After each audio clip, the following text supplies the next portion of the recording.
sick 10 to midnight poster, by the way. That's rad.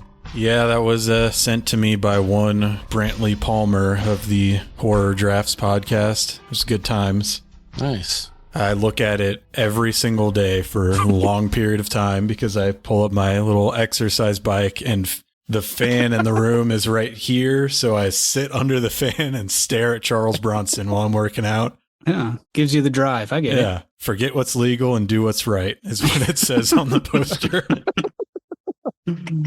I guess the stash growing a little bit. Yeah, that's probably subconsciously where I was like, I need to do better with my mustache. Just staring at that poster all day. Wow, now that we're doing the science, yep. Yeah. I see it. Yep. Nice. Yeah, I think the last time, maybe the time before we potted, I had complimented you because your hair at the time and your facial hair looked very early Bronson-esque, and you got a sheepish look on your face, and Steve was like, oh. Yeah, I just need to start smoking way more cigarettes to just get those deep creases. The hard lines. Yeah. Yeah, those are some city miles. Yeah, the dude fucking rules. So, yeah. Hello, everyone, and welcome to Dead Formats, a movie podcast where each episode we look to the skies in search of unidentified filmic objects. I'm your host, Chris, and this episode we're going to be discussing a USA Network original, Beer Money, from 2001. And today I am joined by two very special guests who have both passed the pigs a time or two. Jim and Staring Jon. Welcome, boys. How are you doing this evening?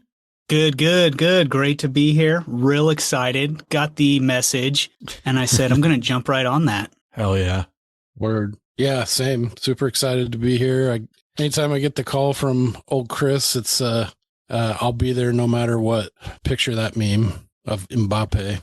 Well, I appreciate both of you guys taking time out of your week to watch this movie. Yeah.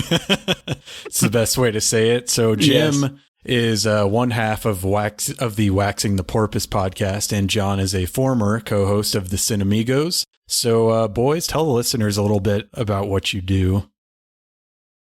I'll take it real quick first. We're actually on a little bit of a hiatus, Waxing the Porpoise, but all of our stuff's still up. So if you want to check us out, we do like movie reviews and kind of a mixed grab bag of high strangeness, kind of true crime type of stuff to break it up, but primarily movie reviews with my other half, Steve, who is a film neophyte. So I get to make him watch all the stuff he's been missing out on for years. I know that's a real novel topic for a show, but we have a good time. Chris has been on there a handful of times, and so has Jon. Check us out if you feel like it. Maybe we'll be back, TBD. I don't know when. So yeah, definitely go check out that Orca episode where all three of us are on that as well. Banger. Yeah. that was Heat a lot seeker. of fun. But how about you, Jon? Yeah, so I did a podcast with the Cinemigos for a little over a year. Fantastic guys. It was a great time. Lots of good episodes up there. Same idea, same premise. Just each week, us three, someone's, talking about a film that the other guys hadn't seen, and we just kind of shoot the shit about it. And, one guy's always trying to tie it to every other movie we've fucking watched, and, But it's great. They're great guys. Check them out. Cinemigos. All socials are pretty. You'll find them. Cinemigos. It's on Spotify. That's where I always listen to it. But yep, had to step away. Life just got a little too busy, and so they're still kicking. Make sure you check them out. It's a great show. Hell yeah! And you also do some streaming on Twitch. If you want to talk about that a little bit. Yes, absolutely. So twitch.tv/kinetic onslaught, ONSLOT. Yes, I am aware that is not how onslaught is spelled. Retro games, every Tuesday, Thursday, 5:30, 9:30 p.m. Cruise on by. It's a live platform, so talk some shit. You hear something you don't like here, please come let me know. Hell yeah. Forgive me, I don't follow regularly, but have you covered Legacy of the Wizard yet? No, not yet. Not yet. That one looks fucking brutal, dude. Yeah, it's rough, man. That's one of those ones up there with like, maybe not quite with the Battletoads NES hover bike race, but yeah, like if you don't have a guide or know what the fuck like you're doing, yeah, I spent a lot of hours on like the first 2 levels, but still just had a hell of a time with it. But Yeah, common NES problem. yeah, They wanted to sell fucking Nintendo Power subs. So it's like, hey, we'll just make all these games where they have to go get the fucking Nintendo Power. Or call the fucking hotline back in the day. Yep. Some dude on Oh, the phone plays along with you and tells you what to do. There's a lot of funny clips on YouTube. If someone feels inclined to go check it out, of like a guy walking him through his day at that job, it's fucking hilarious. That would have been the best fucking job in the world, though. It's so good. Helping people beat Swamp Thing. Yeah, oh God, Swamp Thing is so terrible. Yeah. Well, good times. So everybody be sure to check out whatever Jim and John have got going on. And so our dead format this week is made for TV movies, specifically one that was a hair's breadth away from becoming lost media. And I'm 99% positive that I know the answer to this question, but were either of you familiar with Beer Money before watching it for this cast? No. Hard blank space for me. I wanted to say it vaguely. I was aware of it, but I think I was confusing it with Beer League, the Artie Lang, which I haven't seen also, but just like the beer in front of it and it being like, you know, some like trashy like thing that was like a USA original. That's what I connected in my brain. But yeah, once I got into it, I was like, no, I've never fucking seen this. But funny enough, I actually asked my wife, I was like, have you ever heard of it? Because she's seen some weird shit, a lot of made for TV stuff. She's like, yeah, I think it was called something else though. Cause her dad used to rip stuff on VHS and steal neighbors' cable and shit. Like he had all kinds of like, he was kind of like a hoarder of media stuff in the early days, like an early adopter of like Beta and shit, and like has a bunch of laser discs. And so maybe they got it, but I looked at it and it was Close Encounters of the Nerd Kind, the alternate title, but I think that's in the UK or maybe Canada. So I don't know, maybe he got an illegal an old black box got that stream Canadian of it and plug something fucking but alien movies. She remembered it because she's a big made for TV fan, and she's a fan of Mark Paul Gosselaar as well. So she, as we all should be. Yep, the ladies love them. Yeah. So a bit of a backstory on this one. Like we were talking about, it's a USA Network original film. It first aired on June 19th, 2001, and it has never been released on any physical format and is not on any streaming service. So how I have this is that about 4 years ago, I was going through some old tapes that I had. I was looking for a USA Network airing of Child's Play 3 that I was certain I had on tape, and I found a tape that was labeled Child's Play 1, 2, and 3. Put it in the VCR and digitized it, but to my dismay, the label was incorrect because I had taped over Child's Play 3 with this movie. So if anyone has a copy of Child's Play 3 taped off the USA Network sometime in the late 90s or early 2000s, still looking for it, so hit me up. Don't fuck with the Chuck. Yes, exactly. But that specifically is why I want it, because to this day, like I watched it so many times on this VHS that I can remember that line was "Don't mess with the Chuck" on network television. Okay, and so I was just about to ask, why specifically did you want the USA airing? Is it because of all the like idiosyncratic inserts for the curse words that they put in? Yeah, something kids today don't know anything about. I mean, the Happy Gilmore one was great too. Gold jacket, green jacket, who gives a goo? Or From Dusk Till Dawn, I think George Clooney refers to him and Quentin like, we're two mean motor scooters. Oh, dude, that one had to be wild on TV. Oh, yeah, I'm sure it was like 45 minutes long. Yeah. Half the dialogue is dubbed over. Yeah. Dude, I remember, what was it? Dazed and Confused. And when, towards the end, when Ben Affleck was like, did you hear what this motherfucker's mom did? She pulled a shotgun on me. It was Monster Joker. That was one of my favorite inserts Joker. for motherfucker I think it was probably a Superstation. Hell yeah. Or a TNT joint. Yeah. So, but anyway, like I saw this movie when I was like going through and I was like, oh yeah, Beer Money. Yeah, I remember that. I still do quote this movie quite often. No way. And it's nothing you would expect, but we'll get to it. Okay. And so I found this and I did some internet searching and it was like, oh, this is not anywhere online. It was not released on tape or DVD. So I put it up there and it was the only way you could watch it for about 4 years. But apparently in the past few months, someone else had uploaded a higher quality rip to YouTube. Mm-hmm. But if myself and this other person had not done that, there would be no way to watch this film. You know, it's interesting. After I saw this on the link that you provided, I went to go check just out of pure curiosity what the quality was like on the YouTube. And it was like uploaded like 4 months ago. And it's funny because I only checked out, I kind of breezed through the first 30 minutes because the first 30 minutes of this film are particularly unbearable for me.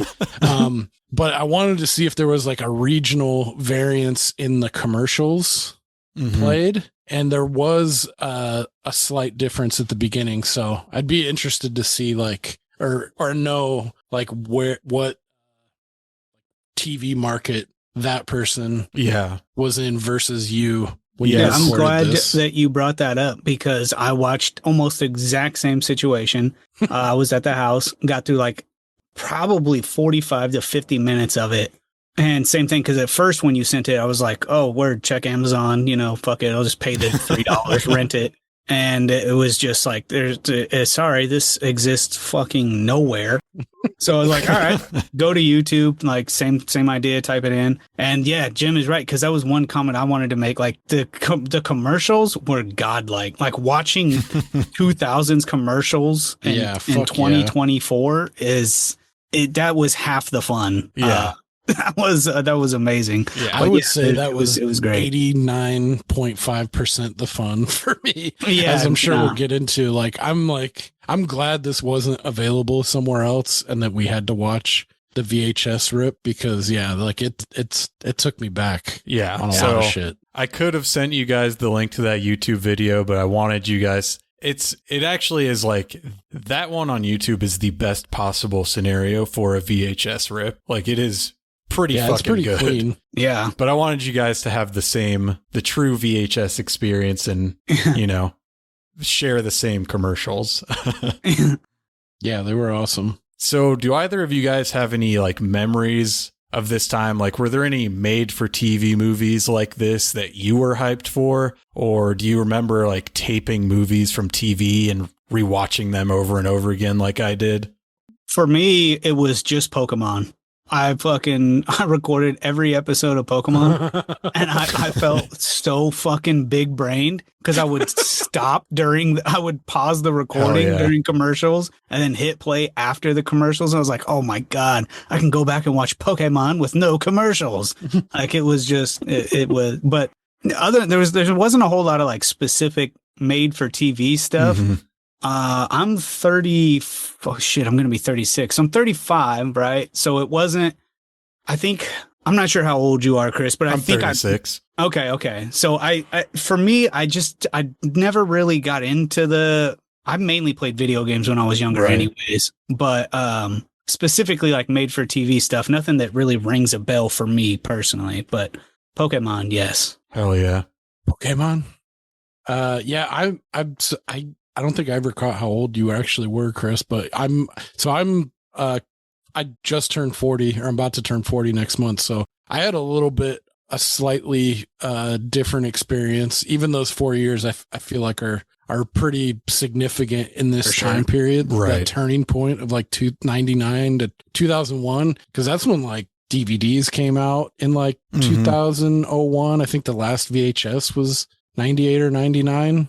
2006 in America. Oh, really? Wasn't it History of Violence? Yep. Okay. I got the dates backwards. But anyway, yeah, during that time. So like, I remember fucking, where you would buy movies on pay-per-view, like through the preview channel. Hell yeah. Fucking scroller thing. And I remember the very first thing I taped was The Frighteners because I was a huge Frighteners head. And that came out in like the summer of 97, after it was in theaters. And I taped that and I thought I was fucking pimp shit. Yeah. And I remember finding the first time I saw Ghostbusters was I went to a fucking garage sale and someone had a bunch of tapes that they had just recorded from back in the day. So it was like a fucking like a rip from like 1986. Someone had copied over onto a tape Ghostbusters. So I saw it for the first time in like 1992. But like made for TV stuff, nothing really jumps out, but there was this really funky, like the special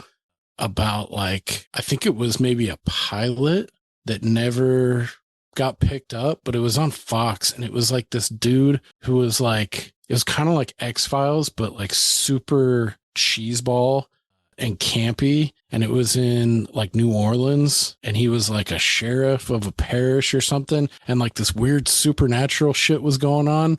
And I've tried searching Reddit. Like, I don't know what the fuck it was. I don't remember anybody who was in it, but it could have also just been like one of those weird one-offs. Like programs used to make like these weird, funky, like hour and 15 minute, like just one-off show special kind of movie things, but it wasn't quite a movie. That's one I really wish I had back. I wish I would have taped that because that was fucking dope. But yeah, when I saw this too, I was like, that's so crazy that back during this time they had USA original movies. Like, I was like, I didn't know that. And then there was a preview for like a sci-fi original during this too that looked fucking absolute trash.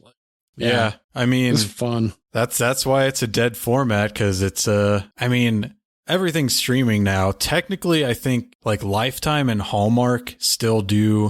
Like, I know they make a bunch of shit, but I think it's released simultaneously, like with streaming, and when it airs on actual TV, and it's all just like Hot Frosty or like, dude, Scottish Christmas, fucking, they got the market cornered on the fucking holidays, dude. It's crazy. Yeah, my wife eats that shit up too. It's like, it's always on Hallmark. You get in the car, it's the 2 fucking holiday channels, and it's a Hallmark original Christmas movies is her shit. Yeah. I feel like that's become like into the mainstream, and they just open the floodgates on how much, like, just the volume of those like Hallmark and Lifetime, like especially this year, I was like, dude, it's like they just opened up a dam. It seems up more for sure. Yeah. Yeah, or possibly just like we're getting to the age where people start watching that shit. We're becoming the old people that watch just like throwaway Christmas movies. Good times. So I guess with that, I mean, we can probably start getting into the plot of this bad boy. So, Beer Money. This was directed by Joshua Butler, who hasn't really directed anything that anyone's heard of, although he did direct a sequel to the movie Prancer called Prancer Returns. And he just directed a film in 2024 called My Child Has My Doctor's Face. Dude, I saw that. That's 100% the shit I watch. That's like Lifetime. I like the trashier stuff like that. Oh, yeah, that looked brutal. Yeah, sounds awesome. The movie opens up with our lead, Mark Paul Gosselaar, Zach Morris himself, who is playing a character named Tim Maroon, driving down a dark wooded back road and singing along to the song Little Fingers by Apocalypse Hoboken. And this is one of the many pop punk songs featured throughout the film, in case you were to ever forget that this came out in 2001. Yeah. I feel like every cut to action, like every cut that they do is like has that exclamation point of that like pop punk fucking kind of like it's like all over quasi Smash Mouth pop punk type stuff. Bangers.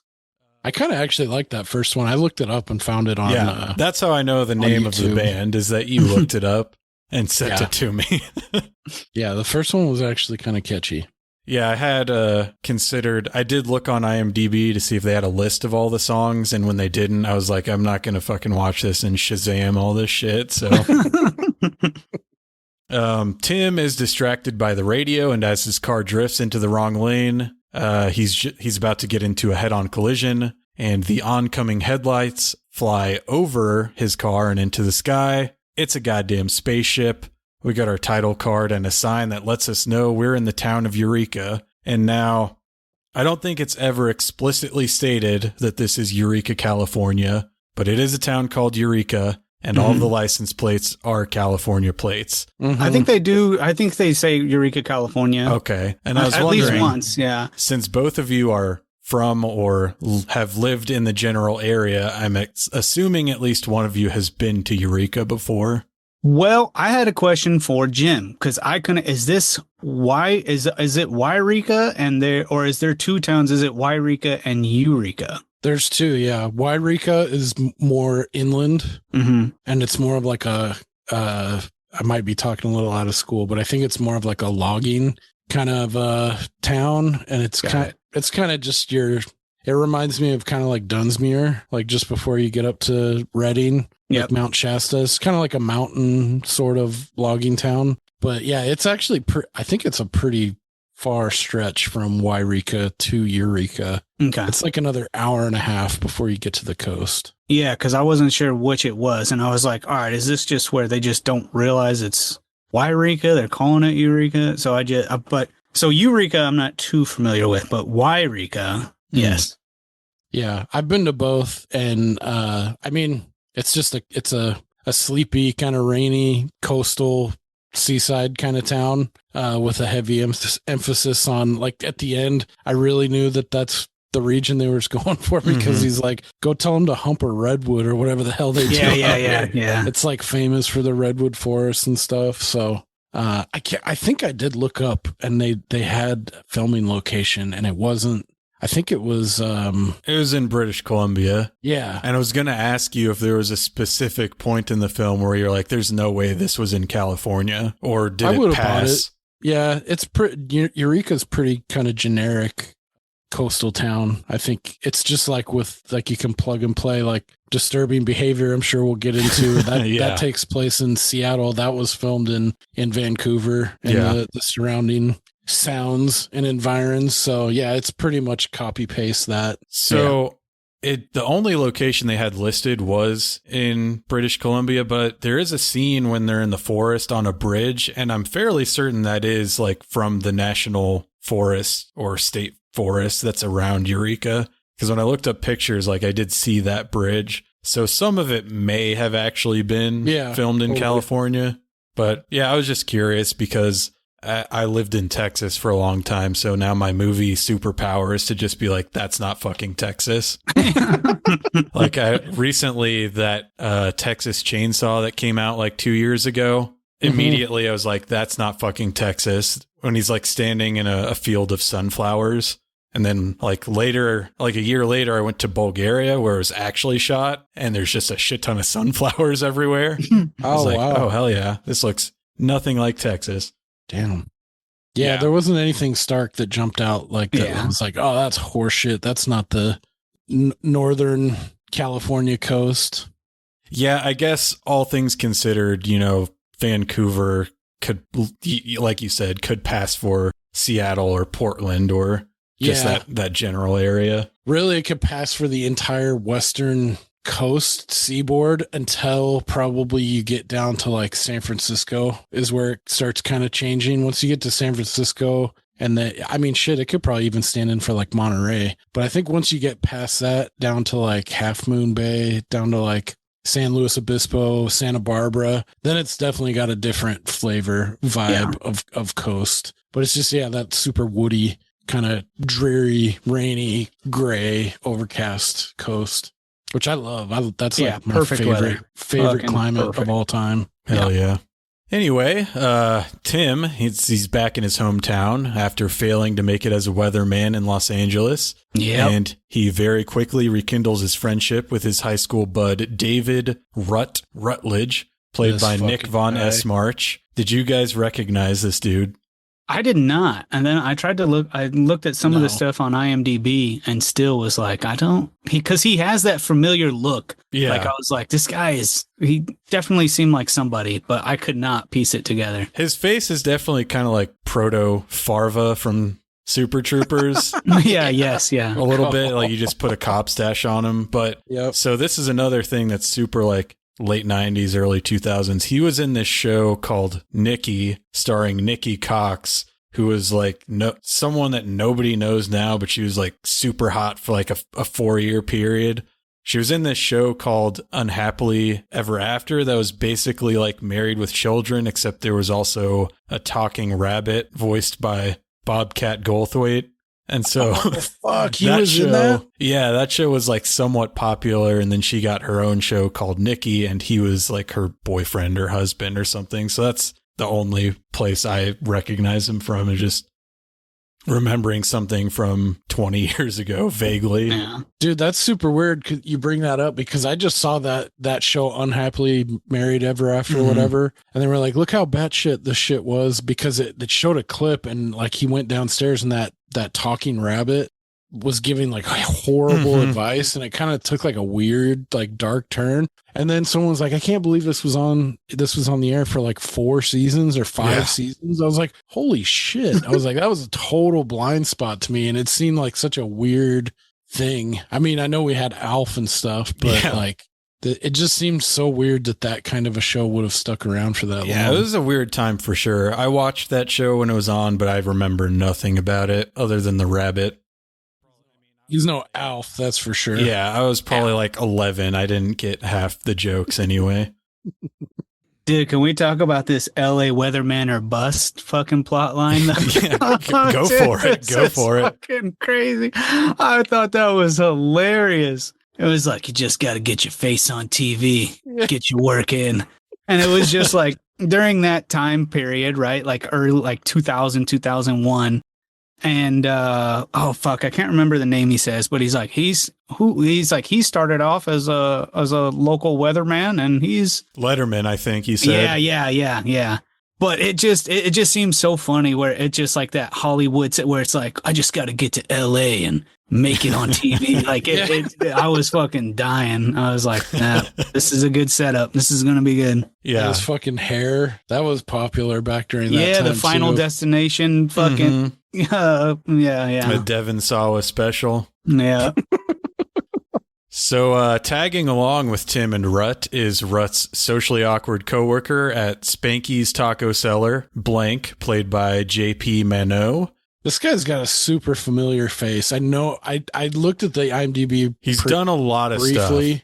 stuff. I know his face is just like a cheese ball in like a bunch of stuff, and I actually liked him in this. Like, I thought he was probably like the highlight comedically. Yeah, some of the shit he says fucking kills me. Like the fuck when he's like, doubloons, I'm not falling for that again. I want US dollars. That shit fucking got me pretty good.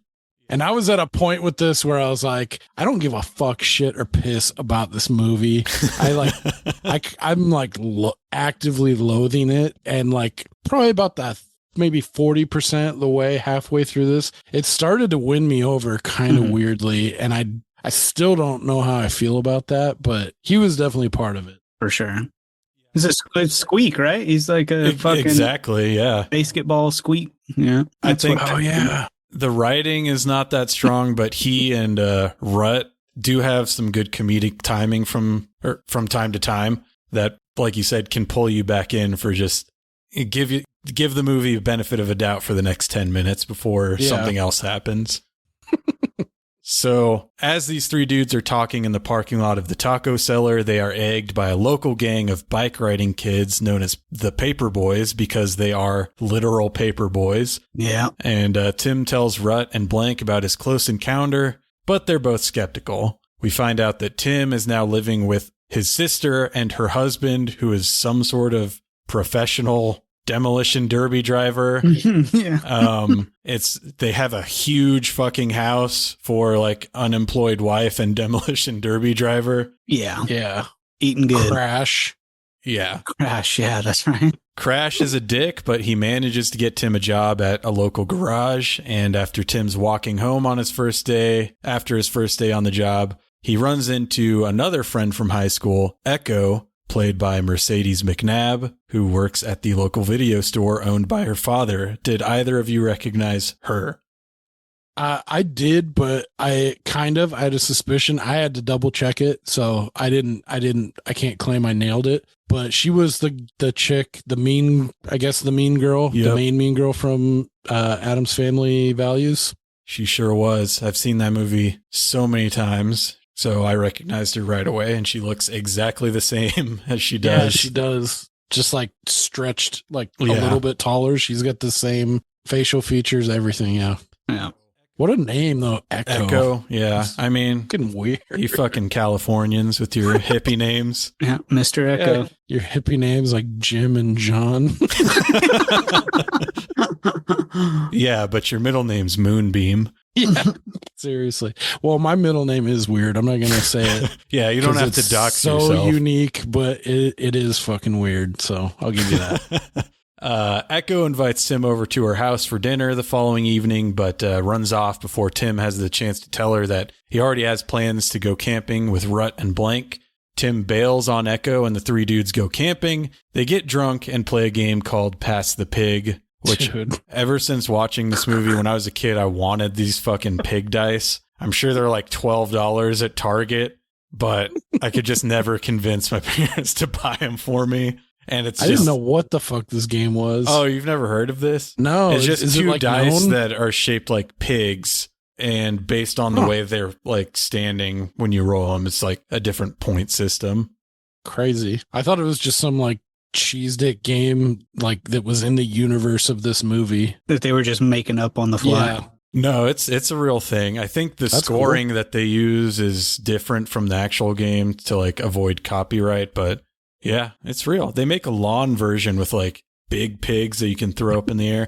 I'm an adult, so I need to go get that. I can afford it now. Obviously. Fuck you, mom and dad. That's awesome. Dude, Chris, don't forget about those rockin' tit shots Yeah. So during the video store section where we lose everything Echo is saying and we just really zone in on those rockin' tits. yes, and it cuts away to a man show-esque fantasy of her jumping on a trampoline. Yes. Yep. Yeah, that shit was so funny. It was funny to like spot all the like, it was hard because you don't really remember everything from that time, right? Like as you're watching it, there's like certain things that just clearly stand out where you're like, oh, yep, that's that. That's that. And so that part was kind of fun to do for sure. Yeah. So as they're playing this game of Pass the Pigs, they're like doing dares based on who wins the hands, and they keep upping the stakes with a series of increasingly depraved shit that culminates in Blank having to lick a dog's balls. This is fucking insane. Yeah. Put in a movie and then put it on network TV. I'll keep it a buck, Chris. I really thought we were going to watch that dog's balls get licked. I really thought that's what was happening. I was next. shocked that they moved that part off camera because up to this point, it was pretty fucking crude. They showed it all, dude. I mean, he tongue kissed that dog and then it was time to give it a Hummer. And I thought, we're really going to see this. This is coming. This is going to hit the fucking screen right now. What's even crazier about it is that they take away their out of like, this is a funny thing by like 5 seconds later, Blank's like, that's bestiality. I'm not doing that. And then they're just like, no, we're going to still have this in a movie. But that's like, that was the state of comedy back then. It was all, like weird, gross out. Yeah. You got a guy fucking a pie. This guy's sucking on a dog sack. Fucking. Yeah. Nothing else springs to mind, but time era differences, like for comedy, it's always funny to go back and watch and look, right? Like half the movie, I think, was like gay jokes. Yeah. Like, you're so gay. Like, oh, that's gay. Oh, gay. Yeah. It was like, oh shit. Yeah. Times were a little different.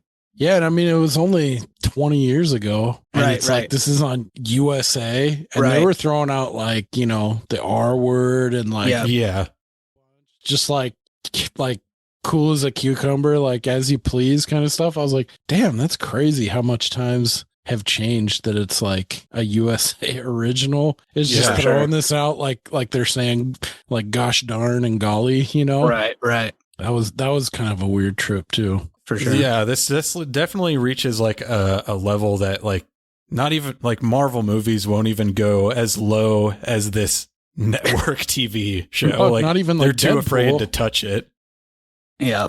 who definitely scratches the edge of that. Dude, one thing I really don't like this Rut motherfucker.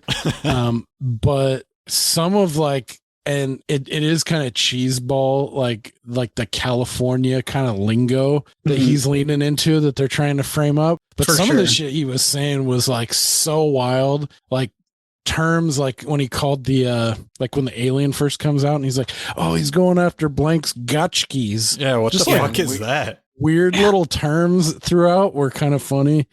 I was like, where did they get that? Did they just let him fucking just run free? Or were they workshopping like, oh, this is what the California lingo is, you know? Because it's definitely like alien. Like I've never heard any of this shit, but it's still, it kind of, I guess, fit like what they were going for with these fucking knuckleheads. Mm-hmm. Yeah, I didn't get too much of a, like, they're trying to do California accent or lingo vibe. I just thought whoever wrote this or like whoever is saying this is just...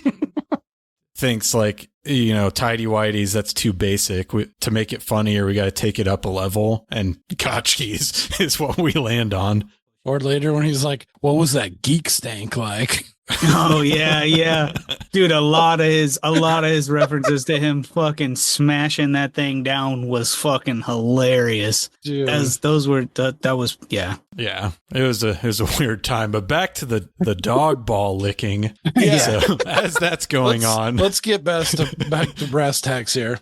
The spaceship lands in the woods. And we are treated to our first commercial break. We get ads for an airing of the 1998 film Disturbing Behavior, yes. The 2001 Kia Sophia, Cool Whip, Pearl Vision, Lens Crafters, Country Time Lemonade Iced Tea, DiGiorno Frozen Pizzas, and the network television premiere of another 1998 movie, Mafia. Which I watched a lot, probably because it was on USA. Dude, first off, I gotta say, dude, the Pearl Vision took me back. Like, it hit me. Like, I was like, dude, I remember that jingle. That was such a catchy, the fucking, nobody cares for eyes more than Pearl. I was like, dude, where did that go? I think the DiGiorno one hit me the hardest because that's like, I just remember that everywhere. It's not delivery, it's DiGiorno. Yeah. Dude, I remember that one specifically. Lost another bet, Johnson? Yeah, in the elevator. I think the one I remember most from this batch was definitely the Cool Whip one. I remember that jingle.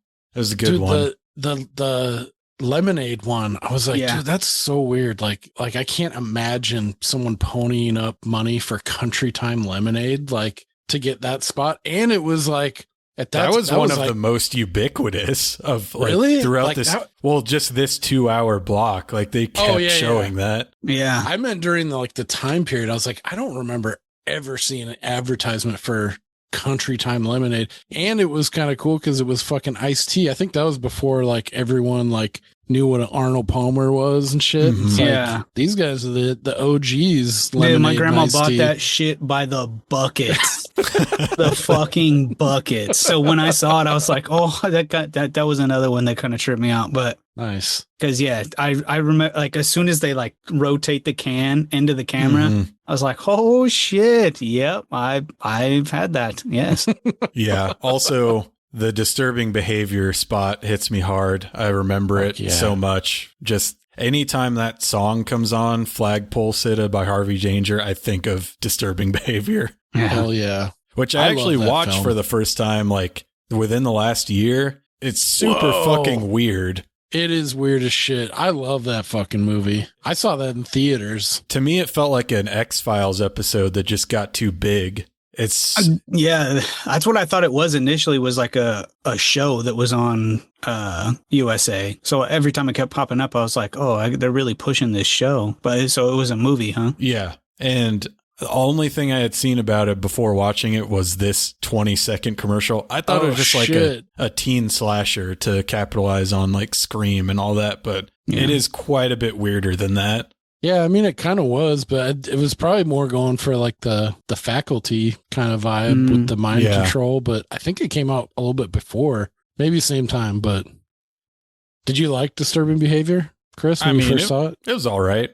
You know? I fucking love that. I think I have the nostalgia built in because I saw it in theater. But dude, some of the shit that made me laugh was in the promo spot on the USA. It was all sometimes fitting in can be deadly, and I was like, what? That doesn't. How are you getting that as like the hook to this thing? Like, I don't know. Some of the like little the choices that they made to like advertise it just seemed super outlandish. But yeah, I love that movie. That's one I've been wanting to cover on Wax for a long time. I don't think Steve would like it. I don't think you would either, but I think there's a couple little things in there, mainly around. You'd probably like the end, the thing that happens with the waterfall. Yeah, because that's kids dying. Yeah, I thought he would like the right up Steve's alley. Yep. Yeah, totally. I thought he would like the William Sadler, Boo Radley character. Yeah.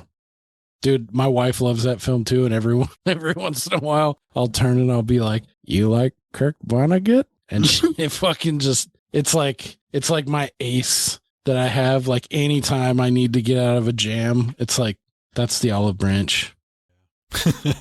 So out of this spaceship comes a small, big-eyed green alien. The three dudes observe the alien as it pilfers their campsite for food. Rut throws a firework at the alien to scare it off, and the alien retreats into its spaceship and comes back out wielding a ray gun. Tim tries to make peace with the alien, but Rut shoots him right between the eyes with an arrow, and the spaceship takes off, leaving the alien's dead body. Yeah, that was pretty hardcore to just fucking go right for the head of this fucker. Well, it was funny, right? Because didn't he say he was going to wing it or something? Wasn't there a line where he's like, "Oh, I'm just going to wing it," and then he like fucking dead like, sets it in the forehead. He says he's going to try to shoot the gun out of its hand, and then he lets the arrow go, and Blank's like, "You winged it," and then it cuts to like, "No, kill shot." It's like dead right in the. Right in the cortex. And then before that too, we can't forget, like, aren't they like fucking around and he's shooting the bow and he's like trying to shoot like a bald eagle or something and he fucking sails it and they pay it back or they'll pay it back later. Yeah. And it sails all the way into his into the block of his fucking truck, like, which was supposed to be like 8 miles away or some shit. I thought that was pretty funny. They stuff the alien into a backpack in the hopes that they will be able to sell the carcass to a TV show called Unexplained Encounters that just happens to be shooting an episode in Eureka later that night. We get our next commercial break, which includes ads for Honda dirt bikes, Ballpark Franks, Surpass Antacid chewing gum, a gay Miller Lite commercial, which was surprising. And that was surprising to me. Yeah, I was like, oh shit. People are fucking complaining about whatever. It was like Budweiser or something with rainbow flags. Like, yeah, I was like, dude, this is progressive as fuck. Kid Rock was getting all pissed off. Yeah. Unloading a fucking M16 into a fucking 30 rack. Jesus. I never saw that. Yeah, he fucking like set up like 230 racks and he said something stupid and was all he just it's like you're such a clown. Good job, Kid Rock. Ball with the ball. And there's also a preview for another USA Network original movie. What was that?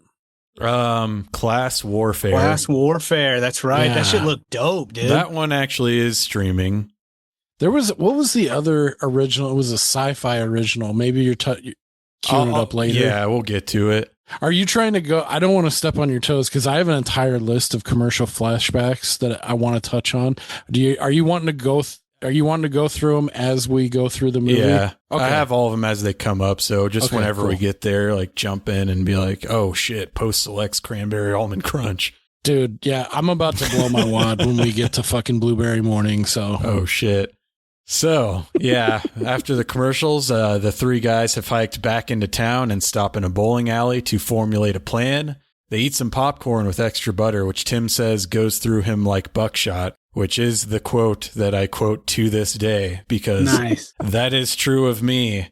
I love movie theater popcorn, but there's a problem afterwards. Yeah, you got to wonder what's in that fucking oil, butter, fucking that. Whatever that ratio is, it can't be good. Fucking delicious, though.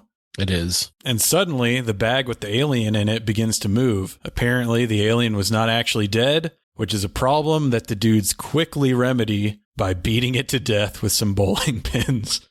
Yeah, Dude. this scene is great because comes back to life. Oh shit, we gotta panic.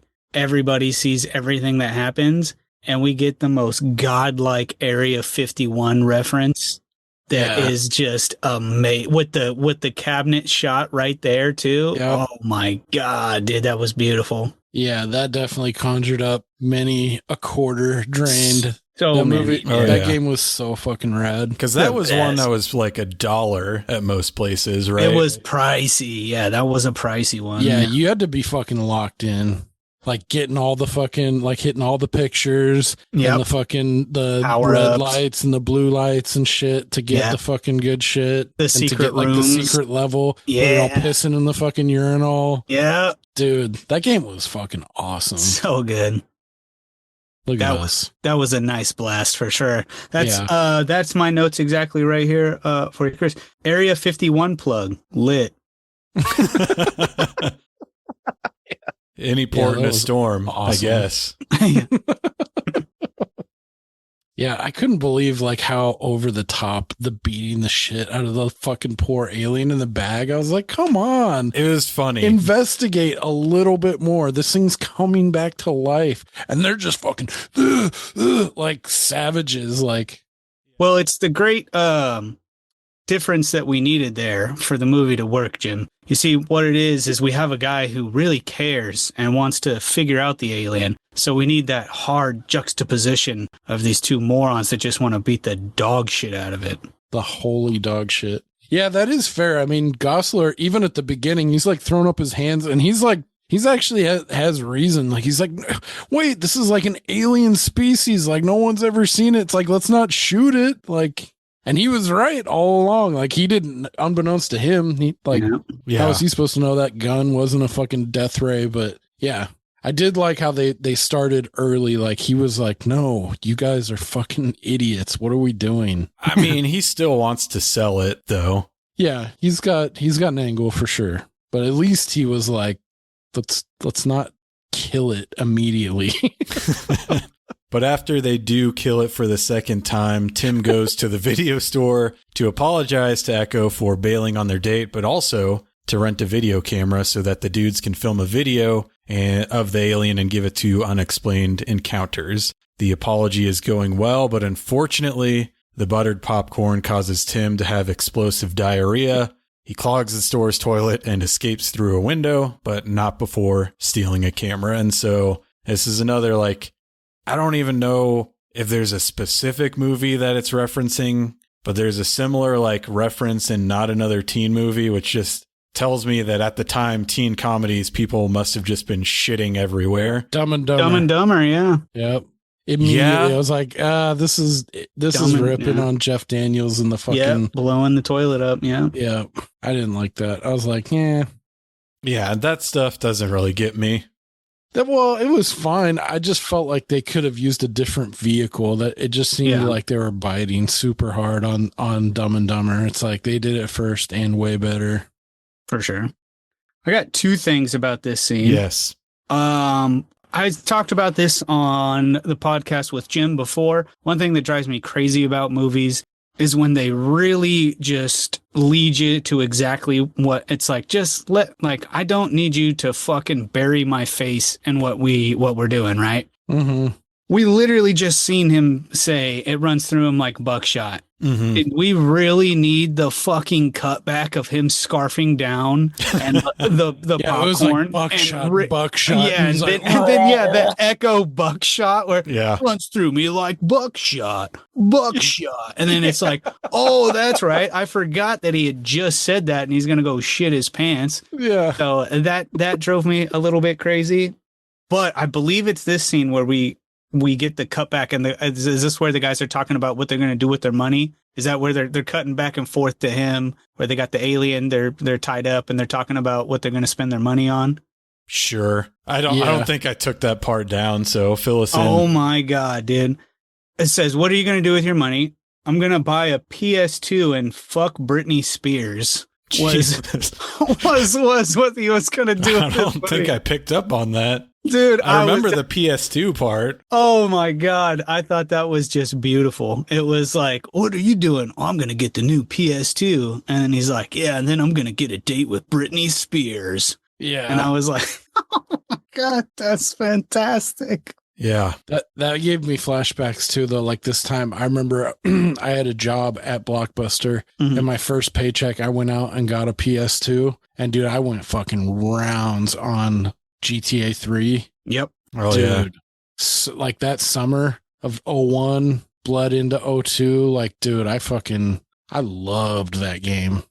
And that was a pretty big jump from like the previous consoles. Oh yeah. Like the PS1 and N64 up to a PS2. That was awesome. Yeah, I mean, especially that franchise specifically, because I don't know if you played the first two. I was a big fan of those, but those were like top down. Yeah. Yep. The payphones, get the mission from the payphones. Yeah. She was good. Yeah, that was fucking good times. And I mean, perfectly, we get another commercial break at this point with ads for 1010 220 featuring Terry Bradshaw and Toby Keith. It is on my side. I remember that so specifically now. Like, fuck. Kids these days don't know how hard it was to make a phone call. Nah, for real. Like, that was so funny. And it's like, it's only 20 cents a minute. It's like, oh shit, that's crazy. So I am like at the age where none of this ever really affected me, but I was inundated by commercials for it constantly. Like, I just never would have been left in a situation where like my parents drop me off somewhere and I have to call them with a payphone. It was like, they're either going to be there or they are not worried where I am. Yeah. I only had to I used it one time and I can't even remember the circumstance, but I did have to use and after a while it started branching out, like how things become popular. There was like 1010 220. There was like, I feel like, what's the dial down the center one? 1-800 collect. Yeah. That was a big dog. Dial down and then there center. was 1010 220, but then there was like 1010 19 something. Then there was a bunch of different 1010s and they had commercials too during this time. But yeah, I remember thinking like, and like for international calling, I was like thinking about it now. I don't know anyone in a different country. Like I literally never call anyone where I need to worry about like roaming or international. It seemed like this was a common occurrence. Like you're calling Greece and shit like every other weekend. Like it just seems so weird. Like, yeah, like I didn't know anyone. Like I didn't come from a lot of money, but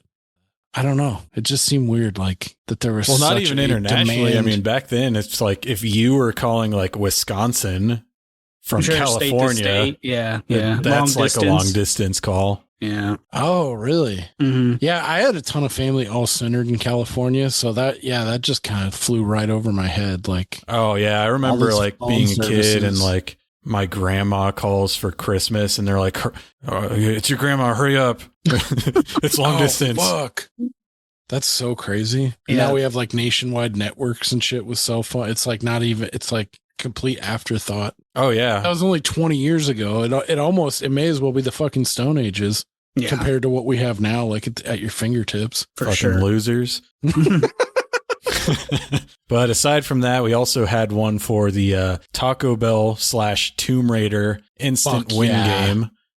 Dude, I remember that, matching up the different angles and shit. That was awesome. We had Post Selects Cranberry Almond Crunch. Banger. And classic. Motherfucking Miss Cleo. Dude. Yeah. Yes. Yeah. This is one of two spots of Miss Cleo during the duration of this film. Yeah, she was all over the TV back then, and I was very sad when I found out a few years ago that that's a fake accent. Yep. You watched the Miss Cleo doc? I didn't. I just remember looking it up, and I was like, oh, that's extremely disappointing. Yeah. I've been lied to thousands of times throughout my childhood. Dude, even seeing this one, though, I was like, it's weird to think. I was like, this is like new school Miss Cleo, though, because I remember the older ones from like 96 when she first came on. This is like her waning years here in like 2001, because she had a website, mycleo.com. I was like, that's not OG shit. There was like some white dude over in the corner. Yeah. Yeah. Running a knows? fucking angel fire site. Yeah. Dude, the thing she said though, is your husband the one with the nice legs? Call me now for your free reading. What the fuck? Yeah, it was pretty good. So Tim meets Rut and Blank back in Blank's garage, but he's followed by Echo. Echo peeks through the window and sees Tim and Blank on the bed shirtless as Rut holds a video camera. She misinterprets this to mean that the three men were filming a gay porn video. Echo bursts into the garage to chastise Tim and Rut for sexually taking advantage of Blank, but as she is doing so, the backpack with the alien begins to move again. And this is like, I glossed over it, but it's seriously like a 2-minute, like, who's on first, but with gay porn. Yep. Yeah. And they plant that seed earlier on, They too. do, He's like, yeah. when he's like, why don't you get into something like gay porn or something like that? And he's like, I heard the hours are horrible or something like. And then he brings it up again when he goes to apologize at the video store too. Yeah. That's right. Echo, he brings it up. Yeah. And I will say, when Mark Paul gets his shirt off, I did not expect him to be that shredded. Like, I know he was an idol at the time, but he looks like fucking Brad Pitt in Snatch or something. Dude He looks is good. He's pretty diced for sure. It was impressive. So, yeah, alien comes back to life again. Tim realizes that heat is what makes the alien come back to life because when they're at the bowling alley, Blank was leaning against the popcorn machine and then they had blow dryers or a light facing it at this point for some reason. And Echo names the alien Greenie. Mm-hmm. So they use blow dryers to fully resuscitate it, and the alien wakes up and bites Rut's face. Decent physical comedy. Fuck yeah. Yeah. Fucking Rut. Payback, bitch. Yeah. Echo disagrees with the boys' plan to sell the alien to Unexplained Encounters and leaves. We get another ad break with commercials for Roller Coaster Tycoon and Yes! Bush's Country-Style Baked Beans. Dude, those Bush Beans ones were fucking ubiquitous, man. Oh, with yeah. the fucking Duke. Fuckers Yeah. always trying to sell the family secret. I feel like it's one of those things like when we were kids, probably like parents would say like, where's the beef? Referencing some Yeah. commercial that's never Yeah. been on. Now Roll it's that us. beautiful bean footage. There it is. Yeah. No one knows what the fuck that is, but I loved that how much he was just like Duke was just this scamp, like he's always just plotting to fucking sell the family recipe, dude. That was awesome. Yeah, an that's asshole. of a bygone era. Pearls before swine. Yep. Yeah. Wait, what was the one right before that though? Roller coaster. Roller Coaster Dude. Tycoon. Dude, that one's burned in my brain too. The dude when he's like, "Where are your bathrooms?" Yeah. Yeah. Yeah. Dude, that one was like, whoa. Yeah. I thought that had been completely scrubbed from my brain, and then that it just brought it all back. And when they all populate in his room, he's like, I took down ticket prices, I added more of these, blah, blah, blah. And he's all tourists. It's like, Yeah. dude, that's the most 2000 fucking commercial. If you could just like concentrate it into like a minute Mm-hmm. commercial, that was it. It made me think of the fruit. Remember the old Fruit Gushers commercial? I don't know why, but that commercial makes me think of where their heads pop, where they're all like Yeah. out skateboarding. Like the Roller Coaster Tycoon one. Just I maybe it used to always be right next to it or something, but that one almost immediately when it was done, I was just like, oh yeah, Fruit Gushers. Dude, Gushers were so good. Fuck. Bring them back. I'm pretty sure they still make those. Really? Yeah, I don't Yeah. think I'm they not a ever big- went away. I'm not a Yeah. big candy guy, despite what I look like. You have children, though. They got to Yeah, be man. begging you for shit. Dude, I don't feed those fuckers sugar or soda. They be bouncing off the fucking wall.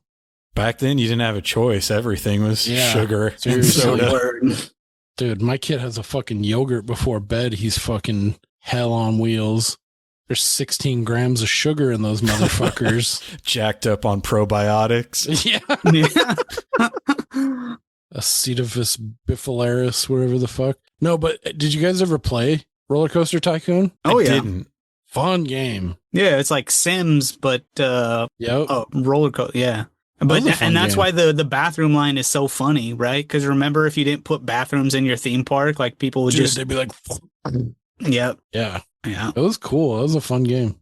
No, I never played that one. I did play several that were very similar. Like there was Theme Hospital, which is the same thing, but with a hospital. There's also one called Dino Park Tycoon, where basically you own a Jurassic Park. Oh, that sounds really good, actually. That sounds fucking awesome. That'd be rad. Yeah, that sounds super cool. Yeah, I'm sure those like Windows 98 graphics are probably not doing much for people these days, but it was the shit back then. Dude, just even the act of like hitting the button on your computer tower and putting a fucking CD game in and loading it up, like it brought back that kind of nostalgia too. I was like, dude, that's so crazy. Like how far removed we are from that, and everything's like digital, and you can fucking play it like you can cloud stream games and shit now. Like, oh yeah, dude, I remember having to install shit and like on computer, dude. Yeah, I remember thinking GameCube was so futuristic just because it had smaller discs. Yeah. The It's baby like discs. The same thing, but slightly smaller. We're light years ahead now. Dude, what was that game on GameCube that was fucking rad with like the skeleton? Was John, you probably know this. It was like Eternal Darkness? Yeah. Yeah, dude, where you had your insanity meter. And then like when you went insane, you'd get like the blue screen of death. The computers got like weird shit would happen. Like the more crazy shit you saw, your insanity meter would go up. And then just like weird shit would happen. Yeah, that game's fucking amazing. Yeah. Hell yeah. Never played that. I was just two balls deep in Smash and Pikmin. Yeah, Pikmin's a fucking banger. I see you, Chris. All right, dog. It's so good. nasty. All right, yeah. Controversial, but probably my favorite Nintendo franchise. Fucking love Pikmin. I haven't played the most recent one, but yeah, I would love to. Okay, Blank and Rut realize that the alien will eat just about anything and leave to go get some more food to feed it. But when the three dudes and Echo return to the garage, they find that Greenie is missing. Turns out the paperboy stole him, and he's puking all over the place. Word spreads throughout the town that there's an alien on the loose, and Rut and Blank go to the paperboy's house in search of Greenie. When they arrive, they find that the paperboys have already left on their bikes with Greenie. Their intention is to bring the alien to Mitch McKay, the host of Unexplained Encounters, and collect a reward before Tim and the gang have a chance. Was that supposed to be like Unsolved Mystery? What show was that? Because there was a show like that back then, right? That was. Yeah, I think that's what they were biting on. Yeah, there was a few different shows back then that were kind of like that. Remember the one with the dude from Star Trek, Jonathan Beyond Frakes? Belief, Fact or Fiction? Yeah. Oh, some of the best fucking memes in the world. Yeah. With that guy. Totally false. We made this one up. This one was cooked up by our writers. Yeah, What do you want to be when you grow up?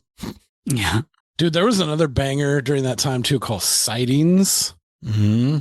Worth a Google, worth a YouTube, right in that Unsolved Mysteries vein, like only more ghosty, like paranormal shit, but super cool shit. Yeah, I was big Unsolved Mysteries kid. I think that's probably the main touch point for Unexplained Encounters, but he didn't like Robert Stack. It wasn't like a live show. Like he wasn't traveling around the country trying to find things. I think it's like Unsolved Mysteries mixed with just like the obsession we had with like tabloids and shit back then. Like the Geraldo Rivera when he fucking Elvis fucked a Sasquatch or yeah. Dude, that part kind of reminded me of there's a really good Tales from the Crypt episode where Morton Downey Jr. plays like a fucking sleazeball, kind of like a current affair, like extra, kind of like a TV magazine kind of thing where they try to like exploit shit like the unexplained and shit like that. It reminded me of that guy's kind of like he's egotistical, that fucking. He's like, go tell him to hump a redwood or whatever the fuck they do out of here. You just seem like a real dick face. What was so weird about this Mitch McKay character to me was how little he was on the screen, but like how important he was to the story and how choosy they were with like when to show him. It almost seemed like that would be a part like, oh, here's like the one legitimate actor in this movie, but it's also just some nobody. Yeah.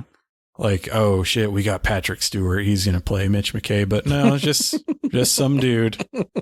Dude, it's funny you mention that because it does almost seem like that when we do get the big reveal, right? And like the town splits and you see him, even that shot, like it makes you think like, cause I was like, I have no idea who this guy is. But in my mind, I just like figured like, okay, during this time era, this guy was clearly somebody. But yeah, like you said, it's another fucking nothing. I mean, if anything, he's like less popular than everyone else. Like Mark Paul Gosselaar is probably by far the biggest star in the movie, which is, I mean, he's not a huge star really, other than Saved by the Bell.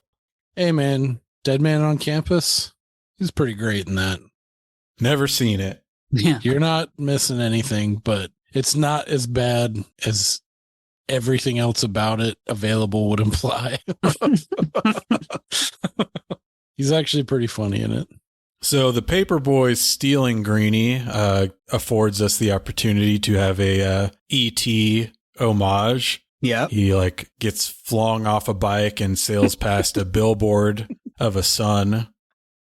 Which I thought was pretty good. You know, we're being, here we go, like, okay, it's upside down. He falls out of the basket and it's not the moon. So it's like, yes, it's about as opposite of a copy as you can have.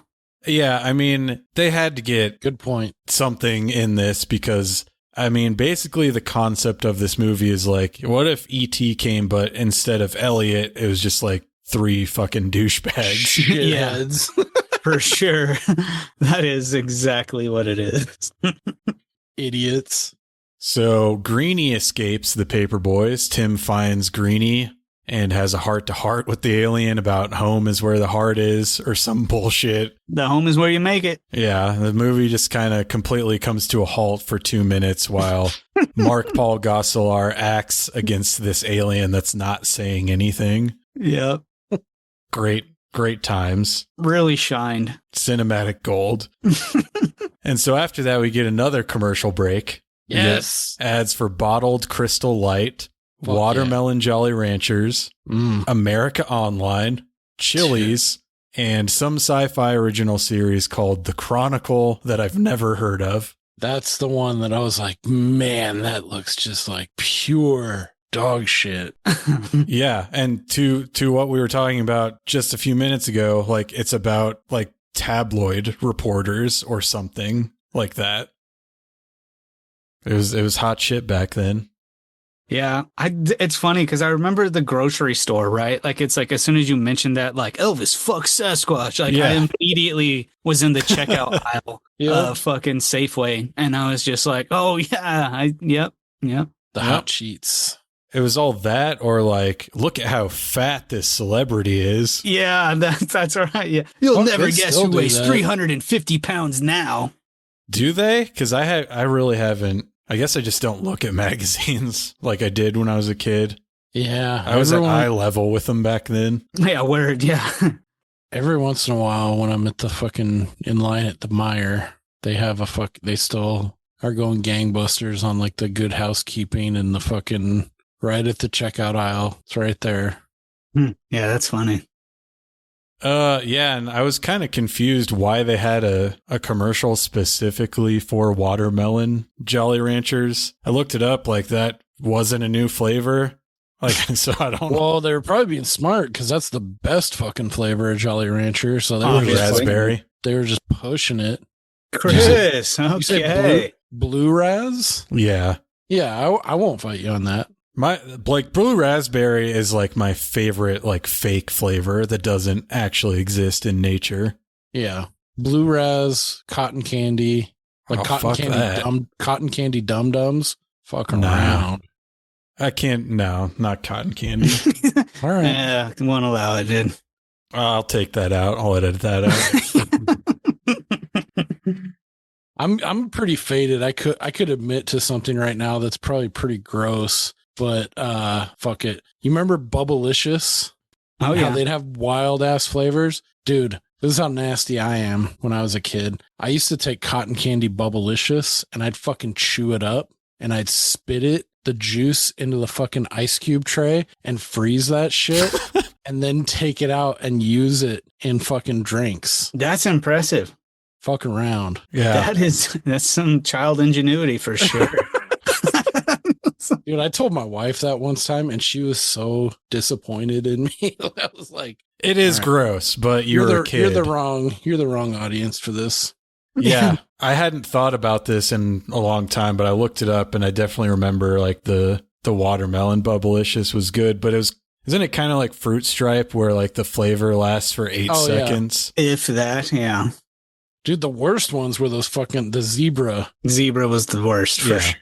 That was like instantaneous. You get like 2 chews and it's gone. Well, and you could fucking snap any part of it off. Yeah. It was like brittle. It was like the bubble gum that you get in fucking baseball cards. Yeah. Turns to powder. Yep. Fucking bubblicious. Okay.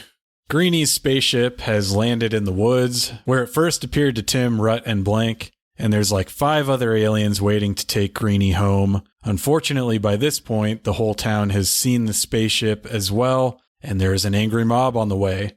We also find out that the ray gun that Greeny pointed at Tim during their first encounter was not a ray gun at all, but a universal translator that would have allowed the guys to communicate with the alien. It was the future of 10-10-20, dude. Yeah.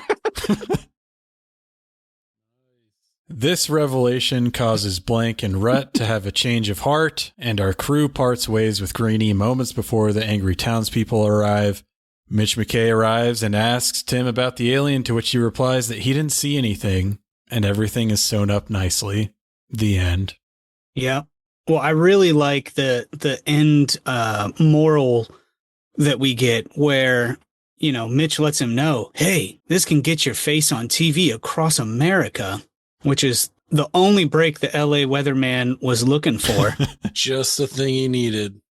It's a straight shot to Hollywood and primetime television after that. Yep.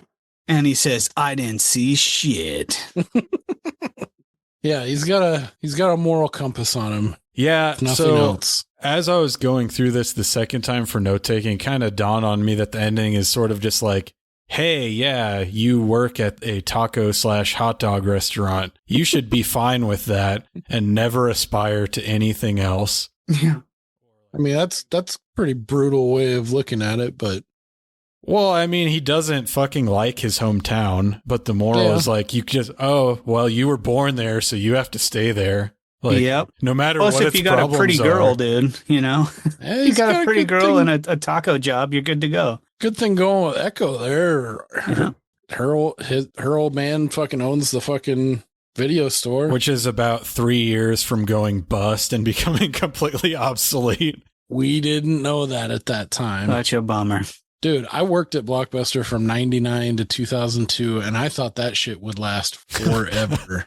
Trust me. Was that the best job you ever had and you miss it? It was so dope. Yeah. It was so sick. I believe it. Like before all this streaming shit, dude, check this out. When I worked there, I got 5 free rentals a week. Oh, and shit. I got first dibs on new shit that New came in releases? 2 weeks before we'd put it out on the floor. Oh, It's damn. like people now are like, all right, grandpa. Dude, back then when streaming was like, it may have well been a light years away. Yeah. Mhm. No concept of that coming. That was pimp shit. Like, For sure. dude, when I'd get off my shift and I'd be like, all right, cool. 5 free.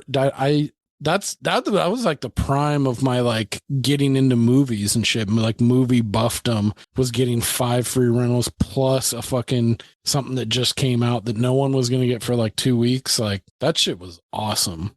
But I should have seen the writing on the wall, dude, because when like DVDs came around, I swear to God, like when I started, it was all VHS and we had like one baby little wing of like DVD. And it was almost like kind of like scoffed at, like, oh, this is the new beta, you know, like this is like a flash in the pan. This DVD shit ain't gonna fucking last, you know, like, and I saw it like within a matter of like, I've said this before on my podcast, but like it is really weird to see like within the space of like 3 months and then 6 months and then a year to see tapes, which were just ubiquitous when you grew up with that kind of like analog. It was like a staple of like tapes, you know, movies, and then seeing it just like overtaken like a fucking parasite or like a virus like overtook the store. And like the next year, like 2001 creeping into 2002, it's like all of a sudden VHS was like 10% of the store. It was nuts. Like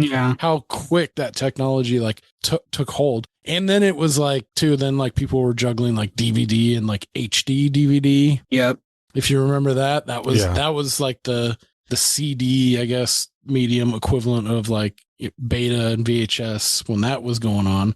Well, that's what I was going to say. It's funny you mentioned that, but I mean, CDs had been around forever, right? Right. Yeah. And so like, I think of music like tapes, right? Like I'm sure there was a thought process with that with cassette tapes as well. And then like you like CD just fucking, you know what I mean? Yeah. I guess if you should have thought, or like most people should have thought that was like more of like a lock, you know, the way the cassettes, but I don't know. I think it was a different animal because cassettes were like those were supplanted in like the early 90s. So I think that was like kind of more in like the rear view. Whereas like movies, like just like tapes were so much more like, I don't know, ingrained, like of having a tape and like, you know, like being drilled in to rewind it and like fuck with the tracking. That's like when I saw this link and I saw like the fuzziness at the bottom. I was like, dude, that reminds me like so many times of like, where's the fucking remote? You know, like fuck with the tracking, get it just perfect, like feather it to get it like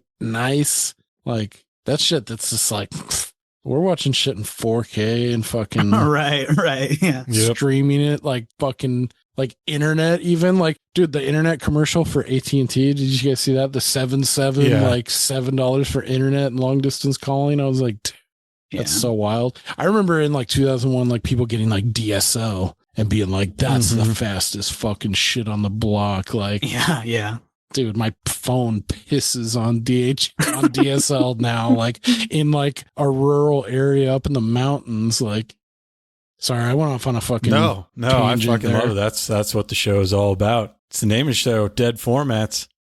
VHS is very much a dead format, so it's nice to have the perspective of someone who got to watch it die in a video store. Yeah, it's weird. Dude, I remember one of my favorite tests was rewinding tapes because we had like tape rewinders and then we had the Corvette, the one that the foot was like a car. Literal Corvette. Actual car rewinder. You put it in the ass and fucking pop it down. The wheels would go. Dude. That is something they show in this movie. She has a bank of rewinders. Oh, I didn't even fucking clock that. Yeah, she had like 10 of them. Yeah, she's like loading them up. Yeah. Dude. Real quick, sorry, funny story. Last time I'll bring this up, we're working at a video store. Do you remember when you guys would go and drop tapes like in the return slot? Oh, yeah. Like at the store or just like anywhere? Because I remember they had those like slots that you could all over town that were like drop spots, right? Well, no, I'm talking so like in the actual building and you were like in a rush and you didn't want to go inside and return them and they had the quick drop. Yep. I think it was actually called quick drop at Blockbuster and you just fucking feed them through that slot and then fucking hightail it out. Dude, there were so many times, like, I don't know what it was. It was just like shitty luck. So like you'd have to go down there. You'd have to clamber down. It's like a little, I'd have to get on my knees and then get under this little space. And so it was like perfect. It was like a foot above your head where the slot was. Dude, there were so many times when I go to fetch tapes when the bin was like overfilling and I go in and I'd just be fucking shucking them and someone would come in and jam them in at like full fucking speed and I just eat 3 tapes to the side of the head like Chris Farley, like, dude, so many times I just ate tapes to like the side of my temple, like an inordinate amount. Like I was like, the timing of this is fucking horseshit. Like the universe is fucking playing a joke on me right now. It was all the same guy. Did he just waited for you to under there? Oh, he's down there. He is. Yeah. Damn. Yeah, it's funny though. Like that's one of the differences between VHS and DVDs, like tapes had that heft to them. Yeah, that's but nice. With DVDs, you would get to the store and you'd be like, oh, fuck, I forgot to put the disc in the case. And they got to go back home. Pull it out of the DVD player. Yeah. Dude, there was some fun things too because like when you return tapes, you'd have to crack them open to verify that tape matched the fucking barcode and what was in it. Oh, word. Dude, there was so many times people would break it open and use it to split weed on and fucking roll joints or blunts. Dude, I got one time. It was just like I cracked it open and there was a shit ton of like weed crumbs and like a couple papers in there. I fucking just put it right in my pocket. Fucking that shit, man. Save that guy for later, like. Or people would bring shit from like Hollywood Video, and every once in a while we'd have to go take. Dude, it was like unholy ground. Yeah, like dude, that's a rivalry back to for Hollywood, sure. dude. Yeah, and vice versa. When they'd come over, they'd be like, it was just like mugging. yeah. Got some tapes for you. Yeah. Fuck that. I would take that shit home. Oh, for real. Yeah. Fuck my copy of Gladiator. Yep.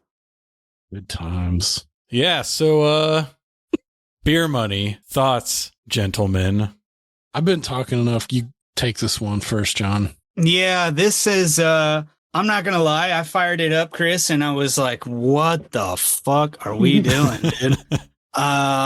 But similar to what Jim had said earlier, it really kind of, I think there's a certain turning point where you kind of buy into what it is, right? Because at first, I really wasn't aware that there was even USA original movies, so I'm just thinking this is kind of like some, and then all of a sudden, so I think once you gather that information, you're like, oh, this is a fucking made for TV, USA film. Like there's no reason to hold it to like this crazy golden fucking standard, And so I think once you kind of get over that hump and you realize exactly what it is, and you get these guys like you're talking about the comedy. There's plenty of shining spots here where the comedy does hit, and it's like, yeah, this has got some funny shit, and even the ET like you talk about the ET flip. It's just it really is a like point out, as much as you can remember the like, oh, Dumb and Dumber, like, oh yeah, that's ET, that's and I think that's also another fun aspect of it. So yeah, this was solid. I enjoyed it. It took a minute, but once I settled in and was like, what are you doing, dude? This isn't gonna be, a fucking triple A title release in the, it's a cheesy movie. It's fucking it's awesome for what it is. Nice. Yeah, I mean, I pretty much almost the same exact scenario for me. Like right at the beginning, like I said, I was like, Jesus fucking Christ, this is rough. And I tried watching it the first night and I got like 30 minutes in and I passed the fuck out. And then I watched it while I was working and I just had it on in the background. I was like, oh, it ain't that bad. So I watched like 3/4 of it and was like, all right, I'm going to give it the full fucking Monty. And I got off work and like put everyone to bed and I fucking like locked in. And it's like, let's watch this fucking thing and take some notes. And like, I should really hate this movie still. And I did. And I want to now also, but I don't. Yeah. And I can't put into words why I don't hate it as much as I should. And I suspect, like, as we've talked about, like all the stuff surrounding it and like the cool, like it being found by you and you ripped it onto a tape and like it's got these fucking the commercials, the nostalgia factor, like that's definitely adding to the enjoyment of like it as an experience, uncovering this thing. But like, and I still like the first 20 minutes of this, I just hate it. It's just so grimy. Like when they're in that fucking taco stand, he steps on the fucking hot dog and like as much as I like fusion in food, like taco dog sounds pretty fucking rad. Like, just like the grossness of it and like it really like seeping into like the base 2000s level of bullshit. Yeah. Just riding with it though, like there is some funny stuff. Like as much as like I hate Rut and like the blank guy, like they grow on you. And one note I put too, not enough alien in this fucking film. Agreed. At all. Yeah. That would have plussed it up for me like big time. But because he was pretty cute and like some of the shit he was saying and like his like I wish they could have incorporated him, hijinks maybe, like palling around with him a little bit more, maybe a la like that movie Paul that came out a few years ago. If anyone's seen that, I thought that would have served it better. But anyway, long story short, yeah, I feel very similar to John. Like, it just, you realize what you're getting into at the USA fucking original from 2001. Like, yeah, I can't quite put into words why, but it's not that bad, and it grew on me, and I enjoyed the experience. Yeah, I mean, I think nostalgia definitely plays a huge factor in it, and especially, as you said, like the form in which it's presented, like low fidelity with original commercials, like that probably helps a lot. I feel like if we were to just watch this on a streaming service in like 1080, I probably would have fucking hated it. Yeah, that's a different experience. Yeah. But I also don't hate it. I don't think it's good. There are some good things about it. I agree. They probably should have had more Alien, because the Alien, the effects are like, the suit's pretty good for like a TV movie. Totally. Like its mouth moves and its eyes move. Like, that's nailed it. That's the basics. Yeah. And he was cute. He was likable, you know, like he's fun. I wish we had more.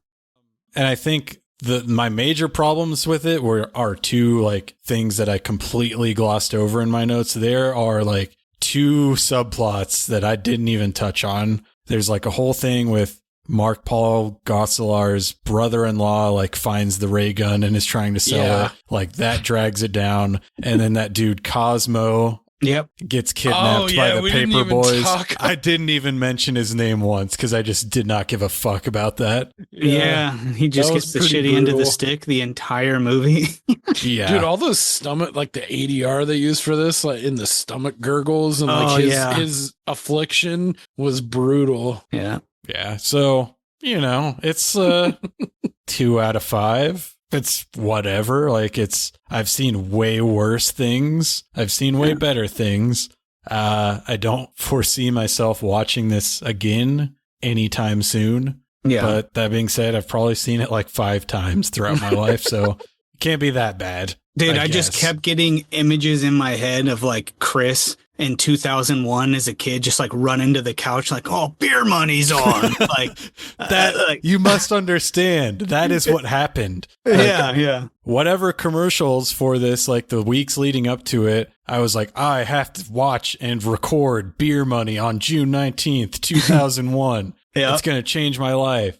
Yeah. Once I saw I saw the recording, right? Like you're talking about, and that just kept coming to me. I was like, man, this this was like summertime. Chris was out of school. Hell yeah. He's like, oh man, Beer Money's on USA Original. I got to get there. And I was like, it made the movie that much more enjoyable. I would add that to it, where I was like, anytime you get that, where it's like getting a peek into someone's world, you know what I mean? Yeah. Like the idea of you as a kid during the summer, and it was like your thing was like, I gotta record all these USA Original films. Like that's just it's always a fun, you know, glance into somebody's, you know, world. So that part was cool. I think that definitely added to it as well. Hell yeah. That's me. Weird kid. Well, that's real too, though, because back in those days, like, you didn't have shit on demand. Right. Like, you know, like you had to like scope shit and like know. And like, if I was going to record something, or even like if you were trying to catch something, like to watch it, you had the fucking like this time, this date. Like now I feel like that kind of movie, the entertainment discipline is lost. No, for sure.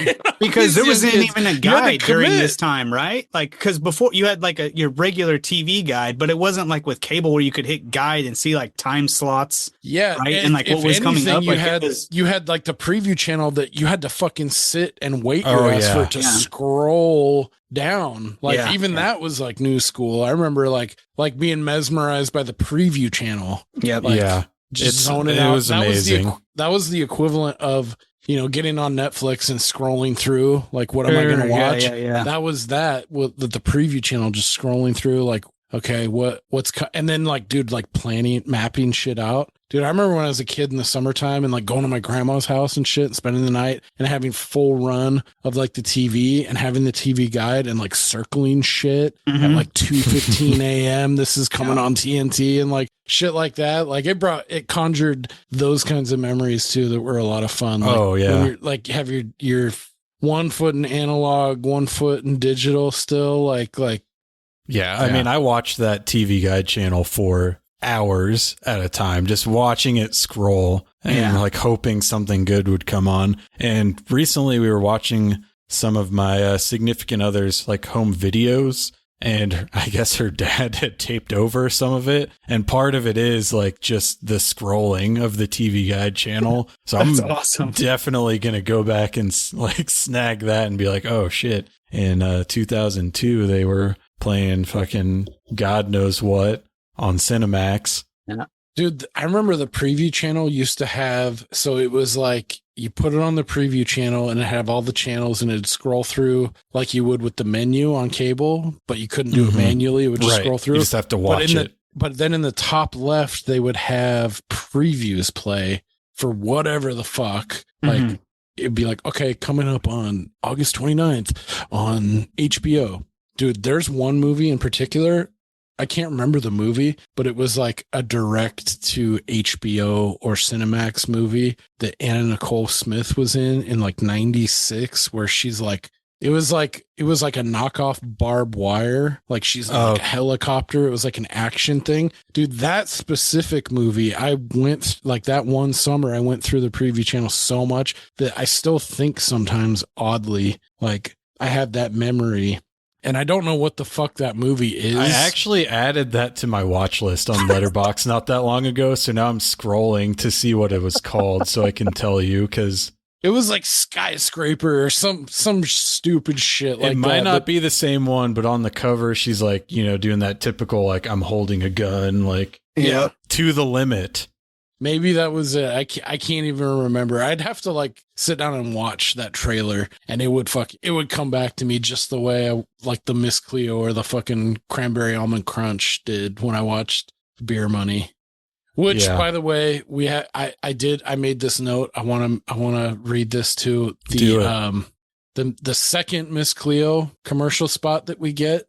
It was so fucking cheeseball. So she's like, it just zooms in on her immediately. It like cuts to the commercial. And she's like, there's also a male out there near the position or near the job that you think is quite attractive, quite intelligent. And that's also a motivation, is it not? And the lady on the phone's like, what? And it's like, wait.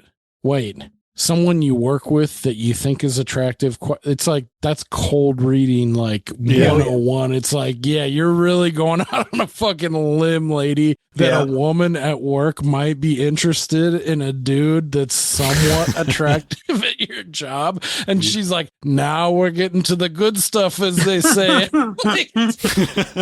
Well, what's also as funny is the one you brought up earlier about the dude with the nice legs. Like, what the fuck? Well, this is the commercial. Like, this is what you are choosing to show on TV to display your skills. And even in that, she's like, is he the one with the nice legs? And she's like, Yeah. Like, it takes her, and then like, she's like, yep, that's the tower card, and it's doing this. And like, I'm like, how do people buy into this? He got him good, man. The doc is actually crazy. Yeah, I've been meaning to check it out. It's I pretty didn't good. even know there was one until I did some research on this. I was like, oh yeah, Miss Cleo. And I fucking punched it up and saw that they made a Max documentary not too long ago about her. Yeah. Rest in peace, Miss Cleo. Pour one out. Any other notes on commercials, Jim? We didn't touch on it. Actually, there's three. I'll make it real fast. Blueberry Morning was fuck, dude. I forgot all about that cereal. I could eat a goddamn laundry basket full of Blueberry Morning, dude. That shit was so good. Like I could just sit down on my couch, Just Saturday crush morning cartoons, and just fucking crush a mixing bowl of that shit. The Ballpark Franks. At least you can eat like a man. Yeah. The last one though was the dude it's like a grocery store, and the dude's checking, like he's got the price gun, the old school sticker price gun. Yeah. and he sees the chick with the fucking rack, and he's just like, ooh, and he's oogling, and he's fucking just scanning shit mindlessly because he's possessed by the tits. Mm-hmm. And he scans all these fucking like New York strip steaks, like 47 cents. And this dude's going up the aisle and he sees them, and he fucking just fills his whole cart full of all these steaks.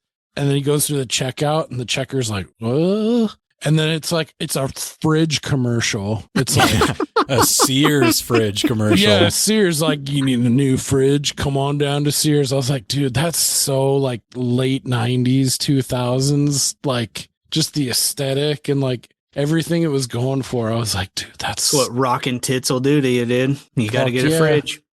16-year-old just oogling. Yeah. Hell yeah. Those commercials, like, really, my enjoyment level went through the roof for all of this as a whole. Yeah. Well, speaking of commercials, I do have a little game for you guys to play. Nice. Yeah, you always bring the heat with games. Dude, you're the man. It's basically just about some of the products we saw commercials for. A lot of it, I think, is probably going to be a crapshoot. But if you think you know the answer, just buzz in with your name and hit me with it. So simple enough, right? Yeah. So first question. Which of the following Country Time lemonade flavors has been let me phrase this. Which of the following has never been a Country Time lemonade flavor? Half and half, blueberry lemonade, or limeade? John. The blueberry. Sorry, that's incorrect. I'm going to go limeade. That is the correct answer. Son of a bill.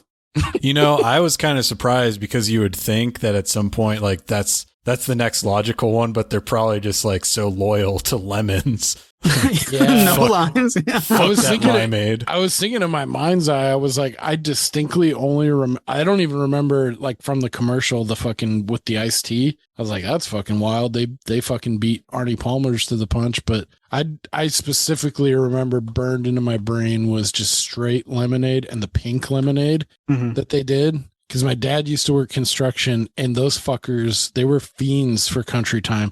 They always had, like, you know, those big orange jugs. Yeah, the on the back of trucks. Jugs. Yeah. Dude, it was Country Time and Country Time pink lemonade. Like, that was their jam. So, hey, that's my jam too. Nice. I fucking love pink lemonade. Pink lemonade's hard to beat. What is the pink in it though? Is it strawberry or raz? No, because strawberry is like it's just pink. It's just pink, like grape drink. Yeah, exactly like that. All right. Next question. Which of the following is not a current variety of DiGiorno pizza? Sausage and gravy, garlic bread, or classic crust spicy wolfie? Jim. What's the last one? Spicy crust wolfie? Classic crust spicy wolfie. That one.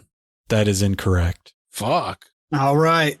I'm going to go with the first one, the sausage gravy. That is also incorrect.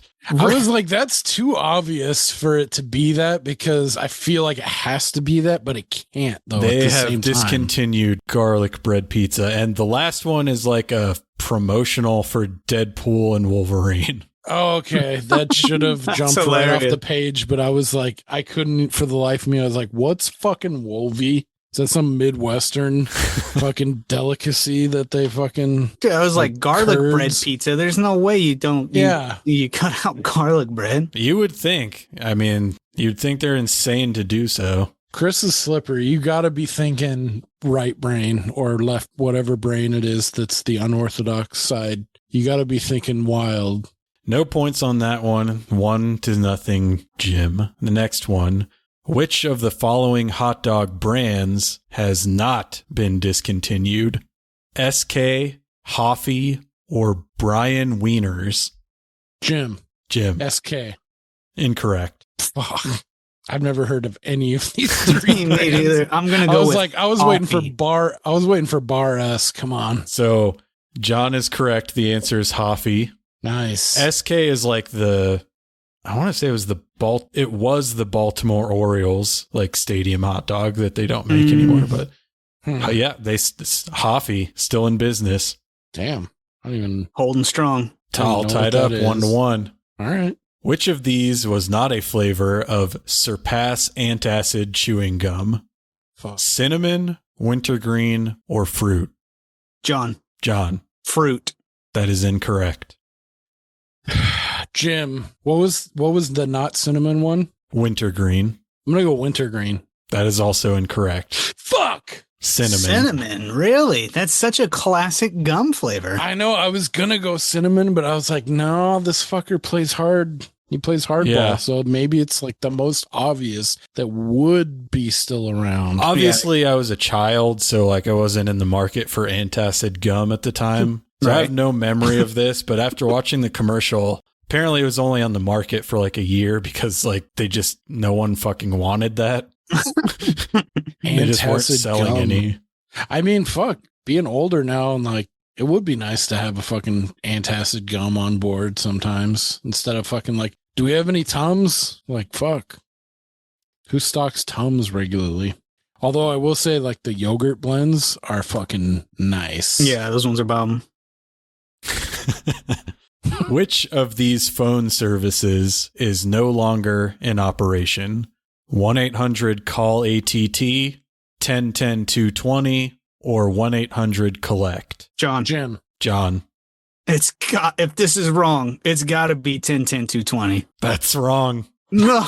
That's still in operation. Wait, Doug. That was my guess, too. So, what was the first one? 1-800-COLLECT and then 1-800-CALL-ATT? Fuck. I'm going 1-800-COLLECT. Wrong. That's what I thought for sure, too. That is still in operation. Call ATT isn't. Fuck. That is so funny. As soon as you said that answer, I was like, that's still around. I mean, there's two more, and it's all tied up. So, all right, it's anyone's game. And I tried to make this a fair game, but based on what Jim was talking about earlier, I think this one leans in his favor, unfortunately. All right. Which of the following was not a variety of Post Selects? Great Grains, Raisin Date, and Pecan, Banana Nut Crunch, or Sunrise Crunchy Cinnamon? Jim. Sunrise Crunchy Cinnamon. That's correct. Fuck yeah. It's so locked in. I was like, I can try and go for this and have a 1-in-3 shot. When I was like, well, if I fuck that up, it just gives him, who already has it, a fucking 50-50, but you were cocked, dude. Cereals 93 to and beyond. Cereals 93 to like 2005. I'd be confident that I would fucking unfuckwittable, dude. That was my cereal era. 2-1 in favor of Jim. This will tie it up, in which case I'll have to think of something else off the top of my head to determine a winner. All right. Which of the following Chili's menu items has not been discontinued? Oh, fuck. Original Chicken Dippers, Southwestern Egg Rolls, or Awesome Blossom? John. Awesome Blossom. I'm so sorry, but that's incorrect. Fuck. The game is Jim's. Do you have a guess, Jim, of which? Can you repeat the first two, or is that Original Chicken Dippers and Southwestern Egg Rolls? Fuck. I feel like both of those two are staples still. I haven't been to a Chili's since 2011, I think. I'm a Chevy's man, so God damn it. One or two. I'm going to the egg rolls. Yep, that's the one that's still on the menu. So 3-1, I got cooked. Technically, I mean, I would say 2-1. Really is where it came out. If you want to look at it that way. Yeah, fuck yeah, I'll take that. That was blind luck. And yeah, well, who knew? I almost went with Dippers too, man. Who knew you were a Post Selects connoisseur? Never would have known, dude. Yeah. Cereal, because you said 1 and 2, and I was like 1,000% on both of those. So I was like, that's easy. That's why I was so hard with the. Yeah, you had that one. I don't even remember Post Selects existing, although apparently they still do. So I meant to look into it. I need to see if they still make Blueberry Morning somewhere like overseas, or if it's still in production, just not in the US. Cause dude, that shit is crack. And I can't believe I loved it so much and it just fell out of my brain. And watching the commercial during this, it was like trumpets, like angels. The warmest feeling in the world. Dude, Blueberry Morning was fucking crack. It was so good. I don't even know why, because it was just like cornflake looking things. Yeah, it's like the raisin bran flake type things. Yeah, and then just little dots, tiny like Dippin' Dot style dots of blueberry strewn around.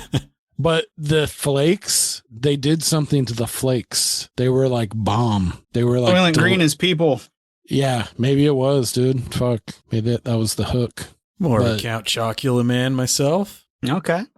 I haven't played in the cereal game in quite a while, but the last time I did fuck around, Oops All Berries. Yeah, when I was a kid, it was Oops All Berries. Yeah, that was a great one. It's pretty fucking unbeatable. I could the blue box.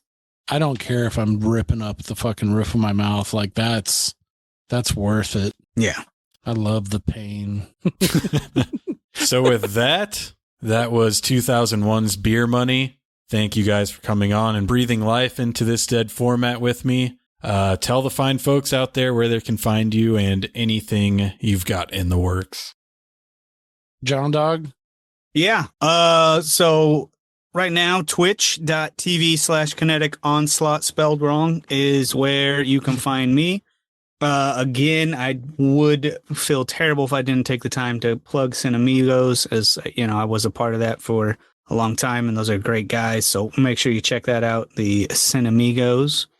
And other than that, come on by. We're in the middle of Metal Gear on the NES. It's a fucking slog. Again, feel free to talk shit. Come on by. You disagree? You think Beer Money is the most amazing film you've ever saw? Come let me know. Dude, that's crazy. Metal Gear goes all the way back to NES.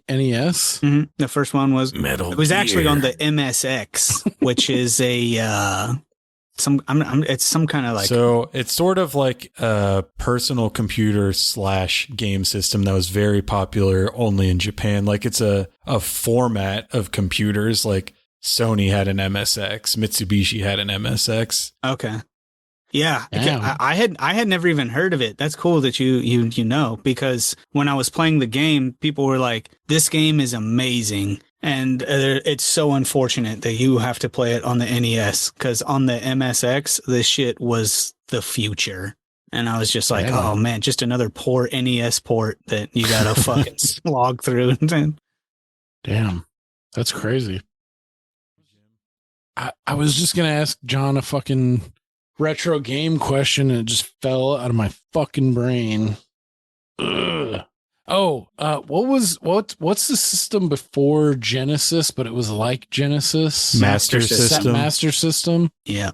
Dude, I remember my cousin had that. Like that was the precursor to the Genesis. Yep. Mm-hmm. And we played some games on that, and then it went into Genesis, and I was a Sonic head. Like All of their carts were really crazy. It was just like a black cart with a black and red checkered board, Mm-hmm. and then the name in white. Like there was zero. There's nothing different than that. And that's what every single card on that system is. Yeah, Damn. I actually used to have one, not as a child, but when I was collecting video games, I had one, but I just never really played it because not that many places have games for them. Like, Yeah, it's tough to find. Yeah. I think there was an Alf game. There was. It's actually the Chase. That is the Chase on that system. Yeah.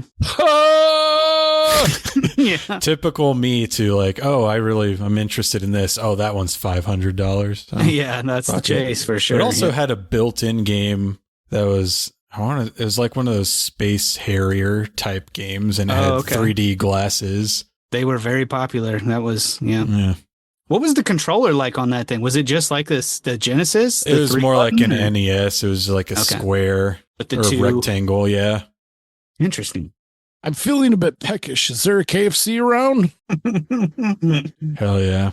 And yeah, for me, like I said, we're kind of in a bit of a holding pattern on Waxing the Porpoise, but I still keep renewing all of our shit in the hopes of like just doing it next week, and we haven't. Waxing the Porpoise, check us out. You can just Google it. We're on socials, and we have a back catalog if you want to listen, and we'll be back sometime soon, hopefully after the new year, sometimes when things settle down a bit. But yeah, thanks for having me on. This Lost Formats shit is fucking awesome, and I appreciate being tapped for beer money as much as I hated the beginning. Like, it was like the friends we made along the way, kind of like the experience was fucking a lot of fun, and this discussion was super fun too. For sure. Yeah. So on behalf of Jim and Staring Jon, I'm Chris. This has been another episode of Dead Formats. If you have any questions about the show, or if you have a dead format topic that you'd like to hear me cover, or if you have any suggestions for potential guests, please reach out. You can email me at deadformatspod@gmail.com, or you can reach out to me on Instagram at deadformatspod. Thanks for listening.